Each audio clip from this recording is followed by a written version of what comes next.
नमस्कार, welcome back दोस्तों। स्वागत है आप सभी का हमारे एक नए एपिसोड जिसका शीर्षक है कल की तरह खेड़ा का पेड़ा पार्ट 2।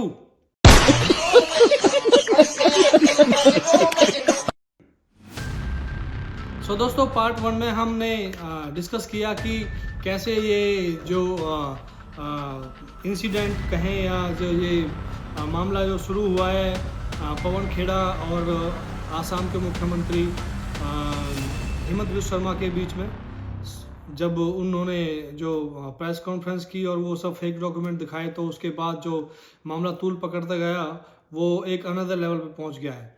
दोस्तों आप सभी को मालूम है कि आसाम पुलिस दिल्ली पहुंची और दिल्ली पहुंचकर पवन खेड़ा के घर पर उन्होंने रेड की और जो है वहाँ पे सर्च शुरू किया, अंदर खोजबीन शुरू की और वहाँ उन्होंने पुलिस ने ये भी बताया कि जी, तो वहाँ पर उन्होंने कुछ सीक्रेट दस्तावेज,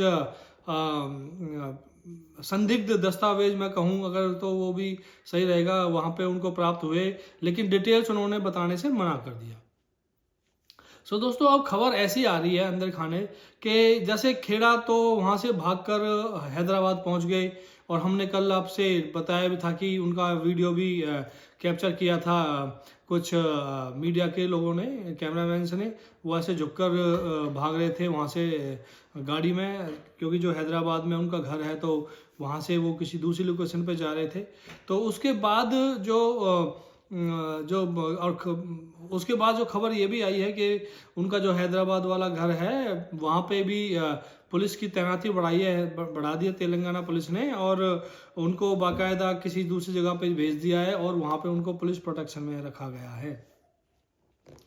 अब सारे ये जो प्रकरण चल रहा है, इसके साथ साथ हो क्या रहा है कि अभी फिर से हेमंत बिस्वा शर्मा ने बोला है कि तुम देखना मैं कैसे खेड़ा का पेड़ा बनाता हूँ।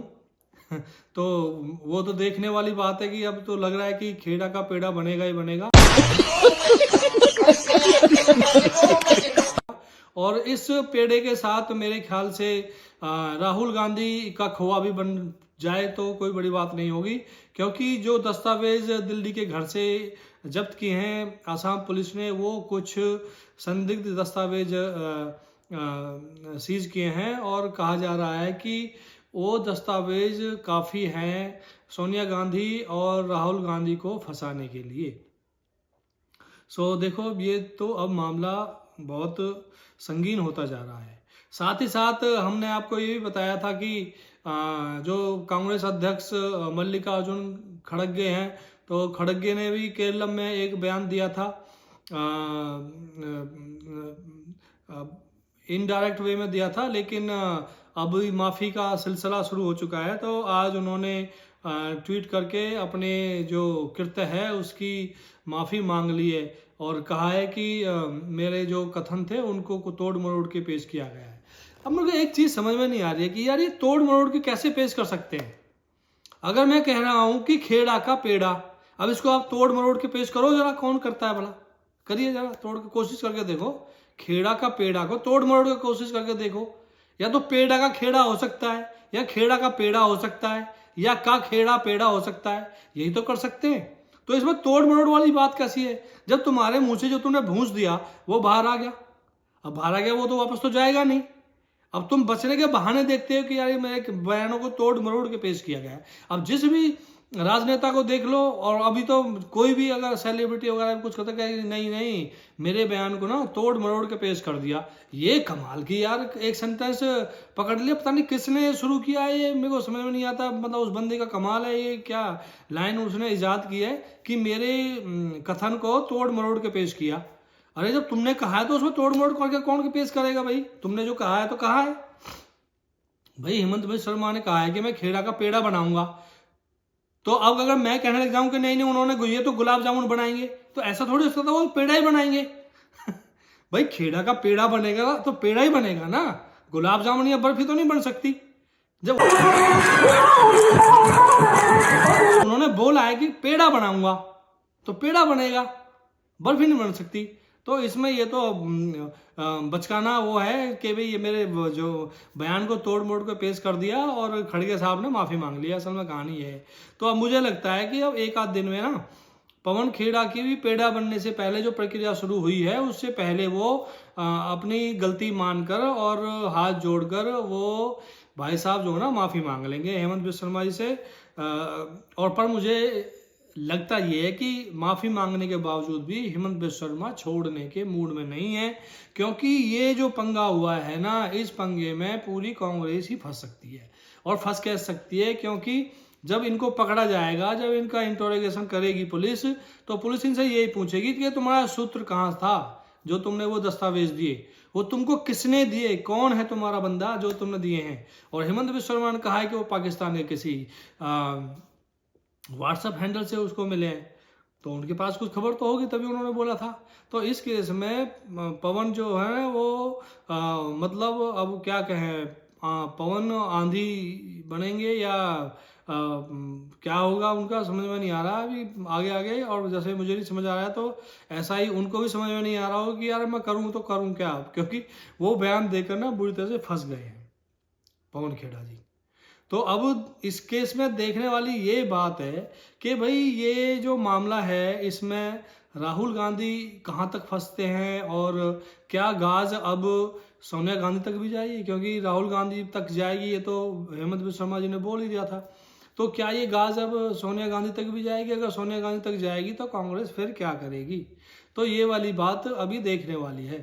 सो दोस्तों, खेड़ा जो पवन खेड़ा जी हैं वो तो कैसे भी करके अपने आप को बचा रहे हैं कि भाई गरम गरम कढ़ाई में ना तलना पड़े। मतलब यार जब पेड़ा बनेगा तो कढ़ाई में तो जाना ही पड़ेगा, ठीक है। तो अब इसलिए वो कढ़ाई में ना गिरे या ना हो, तो कढ़ाई मतलब मैं कढ़ाई कह रहा हूँ कि भाई जो कानूनी पचड़े वाली कढ़ाई है उसकी बात कर रहा हूँ यार, तुम गलत मत सोचा करो। वो पेड़ा भी अगर उनका बनेगा तो पता नहीं किस तरह का पेड़ा बनेगा। एक बात और उन्होंने बोली थी कि वो टेढ़े हो जाएंगे, उनको सीधा नहीं मैं टेढ़ा